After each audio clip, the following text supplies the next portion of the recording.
জুবাইর আহমদ, জুবের আহমদ।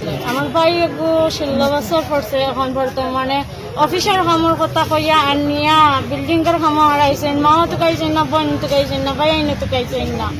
আর বিল্ডিংটা নিয়ে অতখান ঘটনা হইয়া গেছে যে হে তার 200 পড়ছে নি না অন্য কোনো হিসাবে পড়ছে, আমরা ওখান তাও চাই আর আমরা উচিত বিচার চাই।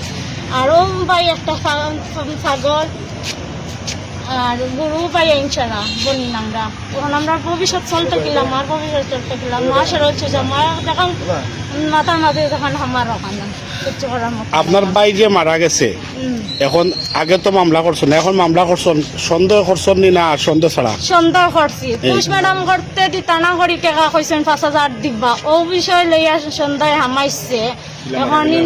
এখন ইলা কিলা হইব তো আমরা এখন পুলিশ ম্যাডাম করাইছি, এখন পুলিশ ম্যাডামও দেখা নাইব, এখন আমরা সিসি ক্যামেরা দেখাইতে দিই না কারণ কিতা।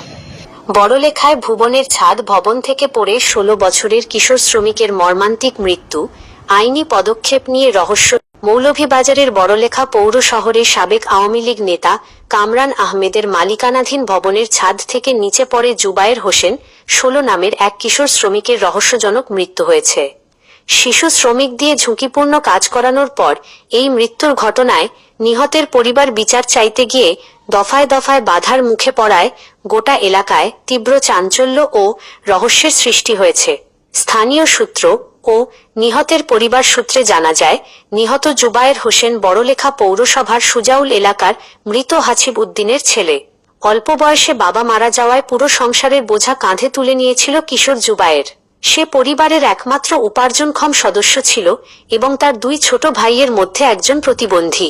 ঘটনার প্রায় 16 দিন আগে সে স্থানীয় প্রভাবশালী ব্যক্তি কামরান আহমেদের দোকানে কর্মচারী হিসেবে কাজে যোগ দেয়। অভিযোগ রয়েছে, দোকানে কাজের কথা বলে নিয়ে যাওয়ার পর তাকে কামরান আহমেদের নিজ ভবনের, যাহা স্থানীয়ভাবে ভুবনের ছাদ বা 3তলা ভবন হিসেবে পরিচিত, 3য় তলার ছাদে নিয়ে দেয়ালে পানি দেওয়ার মতো ঝুঁকিপূর্ণ কাজ করানো হচ্ছিল। কাজ করার এক পর্যায়ে অসাবধানতাবশত তিনি 3তলার ছাদ থেকে নিচে পড়ে গিয়ে গুরুতর আহত হন। পরবর্তীতে স্থানীয়রা তাকে উদ্ধার করে বড়লেখা উপজেলা স্বাস্থ্য কমপ্লেক্সে নিয়ে গেলে কর্তব্যরত চিকিৎসক তাকে মৃত ঘোষণা করেন। ঘটনার পর নিহতের পরিবার প্রাথমিকভাবে এটি হত্যাকাণ্ড নাকি দুর্ঘটনাও তা নিশ্চিত করে বলতে না পারলেও পরবর্তীতে আইনি প্রতিকার বা অভিযোগ দায়ের করার জন্য থানায় ও বিভিন্ন মহলে বারবার চেষ্টা করেন, কিন্তু অদৃশ্য কোনো শক্তির প্রভাবে তারা মূল অভিযোগটি নথিবদ্ধ করতে বা আইনি পদক্ষেপ নিতে মারাত্মকভাবে বাধাগ্রস্ত হচ্ছেন বলে অভিযোগ উঠেছে।